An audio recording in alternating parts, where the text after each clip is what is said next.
As Laurie said, my name is Sue, and I work at IDEO. For those of you who don't know IDEO, we're a global design and innovation company, and we're particularly passionate about creating a positive impact in the world through design. But today I really want to talk to you about purpose, and I know you've heard a lot of that over the last 2 days, but it's something I'm particularly interested in. And purpose as a consumer need, and purpose as an engine for growth for large companies as much as small companies. And this is very much a personal journey as well as a work journey. So I'm just going to take you back to my first ever job, real job, about 20 years ago, giving away my age, was in advertising. And this was the product that I had to advertise. Now, I don't know if any of you recognize her, but this is actually Cindy. So Cindy, you may not have heard of, but Cindy's main competitor, she's basically the British version of this lady here, Barbie. Now, I remember when I was about 21, sitting around a table, and I was at the agency side, so I was trying to discover how to communicate the benefits of Cindy to little girls. And I remember sitting around a table with some very senior toy company execs and very senior agency people. And we literally had, as far as I could see, 2 injection molded pieces of plastic with blonde stuff coming out of the top of their heads. They were essentially pretty much exactly the same product. But it was our job to tell consumers what the difference was. And the conversation went a bit like this, from Cindy's point of view and from the advertisers of Cindy. So Cindy is the wholesome girl next door that mums want their daughters to be playing with, that mums are very happy for their daughters to grow up to be like. Barbie, on the other hand, the baddie, Barbie is over the top, she's slightly tarty, she's a bit flash, and she's got a boyfriend. What mother would want their daughter, let alone to be playing with this sort of doll, than grow up to be that? So, but the problem was, as you probably realize now, Cindy's not really around in the same way that Barbie is around these days. So Cindy didn't quite make it in the same way that Barbie did. And in hindsight, I think what we failed to realize 20 years ago, or I failed to realize, was that little girls don't actually buy dolls for their moral code or their bad taste in clothes. They actually buy dolls because they provide a fantasy world, a grown-up adult fantasy world. And Barbie represents and represented grown-ups. And I was looking the other day on Wikipedia just to see the descriptions of Cindy and Barbie. She is still around, Cindy, but it literally said, doll you can dress up, next to Cindy.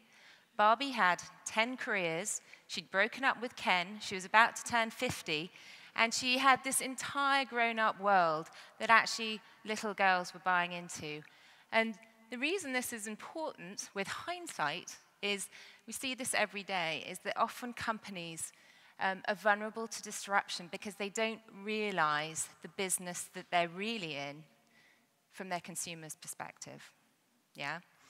So consumer need is a huge driver in a lot of what we do. I spent several more years having similar arguments with lots of different brands and advertising, and I thought, I've learned a lot from Cindy and Barbie, but there must be something more I can put my mind to, some bigger challenges that I can have an impact on. And about 15 years later, from doing that, I discovered IDEO, actually. And IDEO was a place where I realized that there were a group of people that were helping companies design their businesses from the consumer point of view. So the products and services right from the beginning being designed around consumer needs, rather than having the arguments at the end of the development process about what little girls or the audience might want to talk about. And I'm lucky enough in London, I run the London IDEO studio, to work with 35 very creative designers of all different types of disciplines, but are absolutely passionate about using design to have a positive impact in the world through the businesses that we work with. And along my journey from 20 years ago to more recently, I've noticed that and I'm sure all of you have as well, because we've been talking about it for 2 days, but there has been a profound change in consumer needs, especially in the last couple of years. Post-recession, or is it pre-double dip? Financial meltdown, governments going bankrupt, governments in deadlock, recently in London, teenage rioters, and multiple affairs from heads of state in Italy right through to every sporting hero you ever thought was fantastic, plus the increasing consumer power driven by technology and their voice that they have. Consumers want to interact with businesses and governments in a different way these days. And so, as we saw yesterday, we were talking about the man who was talking about the festival, people actually want to be part of a solution these days. Having a purpose is a consumer need. It is a new and growing consumer need. And the companies that will survive and thrive in the next 10 years will share one thing in common. They will allow consumers to be part of something bigger than themselves as individuals or as the companies that they're buying into, the brands that they're buying into. So, I heard you Danes were a little bit cynical, so I thought I'd better put in some evidence from my point of view and from my learning. So this is, So who's already doing this, and what are the benefits of doing it? What are the business benefits of doing it, other than just being a nice thing to do? So I'm going to show you 3 companies that I think have been doing it from day one and are still continuing to do it. One close to here is IKEA. Okay, IKEA is the biggest furniture manufacturer in the world, but that's not what they set out to be.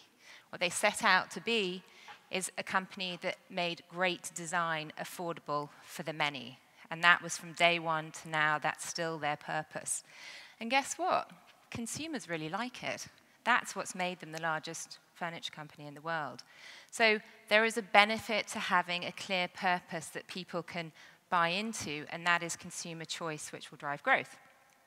Second one, Google. We've all heard of Google, used Google a lot. They have a really clear, they were once a startup, but they have a really clear purpose, which is to organize the world's information and make it universally accessible. They also happen to be, the Fortune 100, the number 4 best company to work for in 2011. So this is a talent advantage, yeah? So people, the kind of people you want to be working for your businesses are driven or want to be working towards a greater purpose that they can understand. So purpose is actually a great talent advantage. And finally, for the big examples, Zappos. So Zappos, very early on in its inception, realized that it wasn't just a shoe company, that it wanted to be the best service in the world that just happened to sell shoes. And when they were asked, in the sort of biggest growth spurt, which was like from 2001 to 2007, I think, they went from $8 million turnover to $1 billion in 6 years. That's pretty fast. Somebody asked them, how did you do that? And they said, we organized everybody around a very clear purpose. That's to be the best service company in the world. They even moved their headquarters to LA, where there was a 24-hour service resource there. So purpose is also enables agile growth in large companies. If everybody knows what direction they're going in, you're going to get there faster. At IDEO, we've been learning about the power of purpose through open innovation. As Larry Brilliant said from Google, the next generation of true innovation is going to be achieved by the collective, but not by the lone genius. And a group of people in IDEO in about early 2009, led by a business designer actually called Tom Hume, wanted to create a digital platform where we put the IDEO innovation process, which is no secret, by the way, but put it online where people could actually create together for the better. So for social good, it's non-for-profit. How can we get people innovating and building on each other's ideas around common social challenges? And here are some of the principles that it was built on, and then I'll tell you a bit how we launched it and what we've done so far. But the really important thing here is that it's inclusive and it's community-based, okay? So this isn't about the lone genius coming up with the idea. And I think it was interesting what we heard yesterday is very often people think they can't make a difference as one person. And actually this provides a community where it's not down to you as one person. You're there to build on other people's ideas and have people build on your ideas. So it's inclusive, it's community-centered, it's all about collaboration. Always optimistic. We're very optimistic at IDEO. We don't like people shooting down ideas, but building on them. It's always in beta, it's never done, it's never finished. All the ideas are out there for anybody to take and make better. But also importantly, there is some recognition, and it's peer recognition, okay? So people giving away their time to come up with great ideas want some sort of recognition, not necessarily monetary though. So here's how we introduce this. This is our creative process. Inspiration through to concepting, through to evaluation, through to winning concepts, and now what we're prototyping is actually realization of concepts in the world. We tend to step in between each of those just to synthesize things down and make them a little bit easier for the next phase for people. But the other really important thing is this badge of honor, really. We call it the design quotient. But essentially, each person who joins Open IDEO gets a DQ, design quotient. And the way you form and build your DQ is by how good you are, how many ideas you put in against these 4 phases, but also how you're rated by your peers. So you get a certain amount of points putting inspiration in, you get double points for somebody applauding it. And so your design quotient grows, and everyone's design quotient is different, and that's the point. We're all good at different things. So some people are fantastic at ideation. I'm only really good at inspiration because I don't know how to draw this stuff, but we have designers on there worldwide coming back again and again with these fantastic ideas. It's really easy to be an evaluator. You just have to applaud other people's ideas and build on them. So that's really important, peer recognition. And then the other thing that we've just built in more recently is this, actually. And there's been a lot of talk about networking ideas, but what we've done here is build a map, a moving map, that basically shows the magic of where the ideas came from, okay? So this, again, is it's not just about the end idea, it's about the ideas that got you there and the people who got you there. So this is another really powerful tool for recognition, but also not losing all the ideas that got you there. So how did we want to launch that? So that's happening at the same time that Jamie Oliver, who is, for those of you who don't know, famous chef, but also activist, really, in the UK. He is an activist around great food for kids in order to fight obesity. And in 2009, he won the TED Prize for his wish, the TED Prize wish, to teach every child in the US, now there's a challenge, about food in order to fight obesity. Obesity being the #1 killer now in the US above everything else, drives heart disease, diabetes. And if you have a look at his film on this, it's really interesting. It's something we can actually do something about. So, you know, if someone said, you can do this about cancer, everybody would be all over it. We can do something about obesity. But, so IDEO offered a certain amount of time, which included me and 2 other people. So I was working with Jamie Oliver and his food revolution in the States, which is something he was never going to do by himself. No one person is going to change the way that America eats. And I don't know if you've seen the programs he's been doing recently, but he's getting quite a tough time. So one of the things we wanted to do is make it a ground up, you know, people buying into the revolution and being a part of it, not just being told what to do. And I thought, what better way to launch Open IDEO and get people involved beyond just signing the petition than to, you know, launch a challenge on Open IDEO. It's a great way to launch an open innovation site because it's not a difficult challenge, yet it's a challenge that everybody is really passionate about. It's quite easy to get involved with this and have good ideas. Elements that were important, one was a little bit of encouragement for people to get involved, and Jamie kindly did that for us. He did a little video that we put on the site and talked about it and tweeted about it and encouraged people to get involved in it. We also launched it through the TED community, a group of people that are very passionate about changing the world. And then, so introducing people to somebody who needs help. Jamie Oliver needs help, right? And the kids in America need help to change the way that they're eating so they don't become obese. And then finally some reward. And actually in the end, Jamie Oliver sort of emailed everybody who came up with the winning 17 concepts and said, thank you, plus the peer recognition. Now, but what this did was literally within 3 weeks of the launch, it got 7,500 users from 166 different territories and countries. That's quite amazing in 3 weeks in terms of the interest, the breadth of the interest to be part of something bigger than yourself and to help be, to be part of the solution. Excuse me. The final 17 concepts, which were from anything what businesses could do to families to government, were actually put into a digital toolkit that anybody could use, again, open to everybody.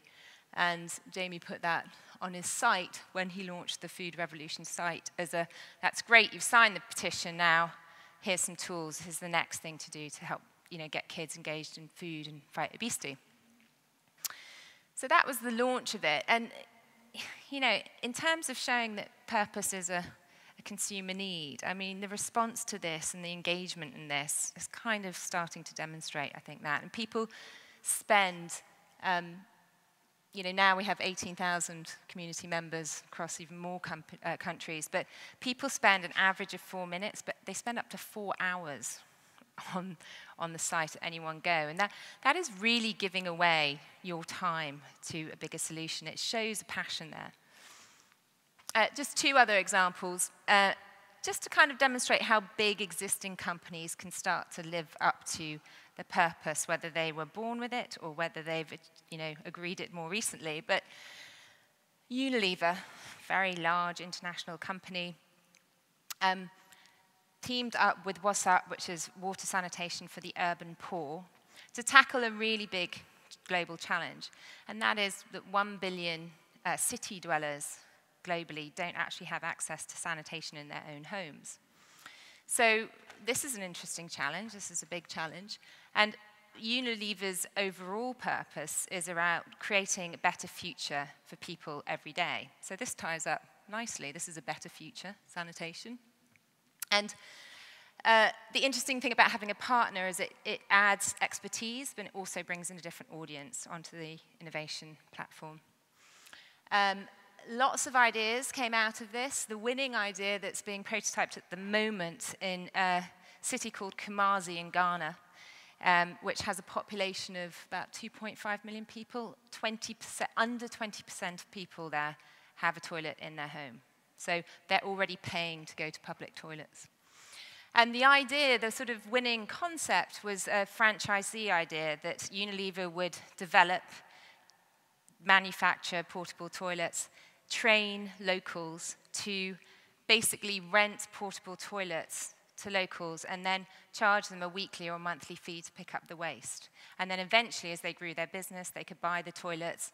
And so it is quite a sustainable sort of business solution for addressing waste with the urban poor.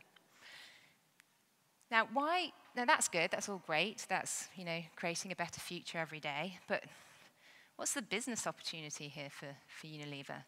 Well, Unilever sells in products in over 180 countries, as I'm sure you know, but 50% of their revenue comes from emerging markets.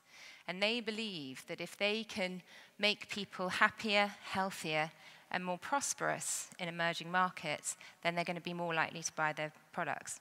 Now, you can be cynical about that, or you can say, that is really starting to live up to your purpose and invest in your future consumers.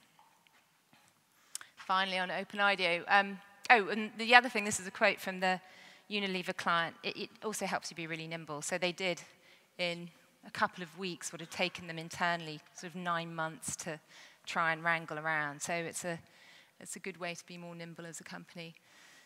The third one is Sony, another large international company.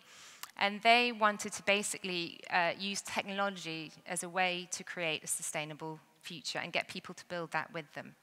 And what they did was share 7 of their technology. So it's the first time they'd shared IP so openly with the Open IDEO community to try and realize this, you know, what are the technological solutions we can come up with to make a better planet? And the winning concept on this, which is being prototyped at the moment, is a green book application. It's basically a cross-platform application that uses geolocation and gaming technology and allows you to hook up with friends or colleagues in a particular place at a particular time and link that up to volunteer needs, yeah? So if I was in Copenhagen yesterday and I had 2 hours free, I could go, who else wants to help me spend 2 hours, and what's the need, what's the voluntary need? So now what's interesting about this for Sony, what's the business advantage, is one, it's helping them to get the platform of a sustainable future through technology higher up in their agenda internally, but it's also allowing them to connect with their consumers in a completely different way than they've been used to. So, final part, some meaty stuff. So how can you harness this growing need? Companies come to us all the time asking these 2 questions, now and now what? What am I doing with my business now, and what should I be doing in the future, and how can they inform each other? Now is where established companies tend to spend most of 80% of their time and focus, is making things more efficient, increasing volume, reducing costs. You know, that's where most of the focus is. But actually what they need to look at is the now what. And the now what is where most startups and entrepreneurs spend all their time. So how can we help, and how can I think that purpose can actually be a growth engine to help large, medium-sized companies to understand what business they should be in the future. And that should actually drive and form a virtuous circle as to what they should be doing today as well. So, in conclusion, some questions, some hypotheses, see if you agree. Can we assume that people are fundamentally good and want us to help them, us, companies, government, bigger organizations, do the right thing? I certainly believe so, and I think that purpose is therefore a new consumer need that we can use in business. Can we assume that burning-eyed talent, the sort of talent that you want to have in your business, is a business advantage? If it is, then purpose is also a talent advantage, because you're going to get the best people, most creative and passionate people. And finally, can companies play a more purposeful role in people's lives in order to carve themselves a sustainable future? Again, I believe they can, and I believe purpose is a growth engine to enable them to do that. And just to conclude, this is something we always say in the London office: can we do great work whilst making others successful in the most holistic term? Thank you.